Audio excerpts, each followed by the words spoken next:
Hello everyone, my self doctor Vikas award. आज आपसे मैं इस वीडियो में चर्चा करने वाला हूँ माइग्रेन के बारे में।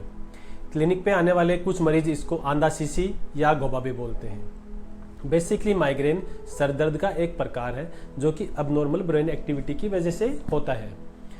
माइग्रेन में आपके सिर के एक हिस्से में दर्द होता है और साथ में उल्टियाँ होती हैं। इसका जो मरीज होता है वो तेज़ रोशनी, तेज़ आवाज़ या तेज़ सुगंध के प्रति बड़ा ही संवेदनशील होता है। क्लिनिक पे आने वाले मरीजों के अकॉर्डिंग जब भी उनके सर दर्द होता है उसकी सीवियरिटी इतनी तेज होती है, उनको लगता है कि जैसे उनके सर में कोई हथौड़े से वार कर रहा हो या कोई कील से उनके मार रहा हो। जो मरीज आते हैं उनकी उम्र लगभग 10 से 45 साल के बीच होती है और उनमें भी पुरुष ज़्यादा होते हैं। अब जैसा कि मैंने पहले बताया था कि ये अबनॉर्मल ब्रेन एक्टिविटी की वजह से होता है, तो कुछ ऐसे ट्रिगर फैक्टर होते हैं जो कि ब्रेन एक्टिविटी को डिस्टर्ब कर देते हैं और आपके माइग्रेन अटैक आ सकता है। जो सामान्य ट्रिगर फैक्टर है, सबसे पहले है कैफीन विड्रॉल।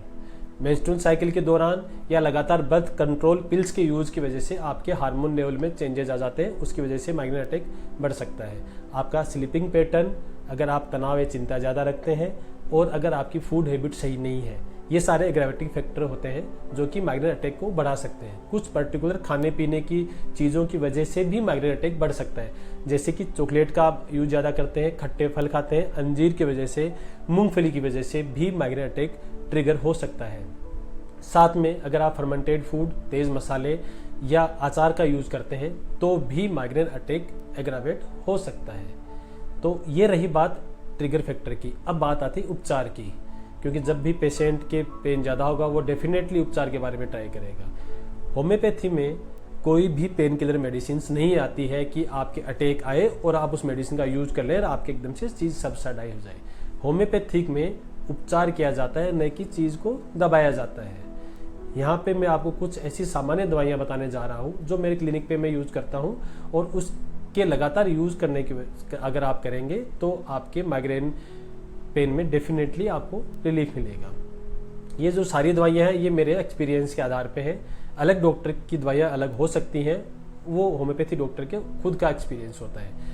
जो सामान्य दवाइयाँ मैं यूज़ करता हूँ वो है, सबसे पहली मेडिसिन है cannabis indica, calcarea acetica, selenium, iris और बायोकॉम्बिनेशन नंबर 12। जो पहली दवाई है वो है कैनाबिस इंडिका। इसका जो मेन पिक्यूलियर या मेन सिम्टम होता है कि जो पेन होता है वो 7 से 15 दिन के इंटरवल से होता है और 2 से 3 दिन पेशेंट के पेन सीवियर होता है, उसके बाद में रिलीफ आता है। ऐसी स्थिति में आपको इस दवाई का यूज़ करना है। जो अगली इंपॉर्टेंट मेडिसिन है वो है कैलकेरिया एसिटिका।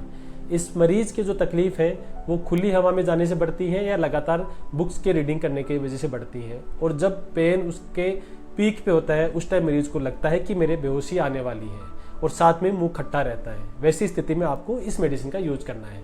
जो अगली मेडिसिन है वो है सेलेनियम। इसमें जो पेन होता है वो आपके राइट साइड की आईज के ऊपरी हिस्से में होता है और साथ में जो दर्द होता है वो तेज धूप की वजह से, आपके चाय की वजह से या तेज रोशनी की वजह से ये दर्द बढ़ सकता है। और अगर कोई पेशेंट रेगुलर एल्कोहल का यूज करता है और उसको एकदम से छोड़ देता है तो उसके अगर माइग्रेन अटैक आता है, वैसी स्थिति में सेलेनियम का आप यूज कर सकते हैं, आपको आराम महसूस होगा। जो अगली मेडिसिन है वो है आयरिस। आयरिस का जो पेन होता है वो न्यूरोलॉजिक या इंडाइजेशन की वजह से होता है और इसका जो एक सबसे इम्पोर्टेंट सिम्टम ये होता है, जब भी आपके माइग्रेन अटैक आता है तो आपकी आंखों के आगे आपको सफ़ेद सफ़ेद डॉट या कुछ चीज़ें उड़ती हुई सी महसूस होती हैं, उसके बाद में आपका सर दर्द स्टार्ट होता है। वैसी स्थिति में आपको आयरिस का यूज़ करना है। इसका जो दर्द होता है वो यूजली लेफ्ट साइडेड आई के ऊपर होता है, साथ में मरीज को उल्टियाँ जैसा महसूस होता है और उल्टियाँ भी होती हैं। जो दर्द होता है वो यूजली इवनिंग में बढ़ता है और खांसने के साथ में बढ़ता है।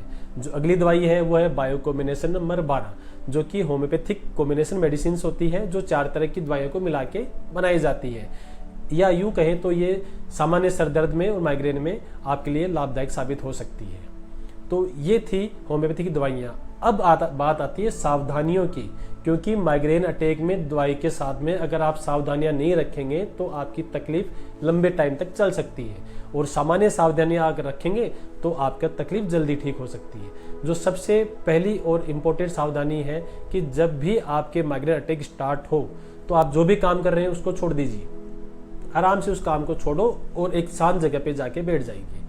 अगर वो जगह डार्क रूम हो, उसमें लाइट कम आ रही हो, आवाज़ कम आ रही हो तो ज़्यादा बेटर है। और अगर हो सके तो एक नींद लेने की कोशिश कीजिए।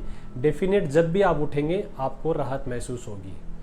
जो अगली सावधानी है वो है आपके स्लीपिंग पैटर्न को चेंज करना, जो कि काफ़ी चैलेंजिंग हो सकता है आजकल के लाइफस्टाइल के हिसाब से, क्योंकि आजकल लोग लेट सोते हैं, लेट उठते हैं, एक्सरसाइज नहीं करते हैं। तो सबसे पहले आपको टाइम पे सोना है, टाइम पे उठना है और सुबह उठ के मॉर्निंग वॉक करना है। आपको 3-4 दिन परेशानी महसूस हो सकती है, लेकिन अगर आप लगातार ये काम करेंगे तो डेफिनेटली आपको राहत महसूस होगी।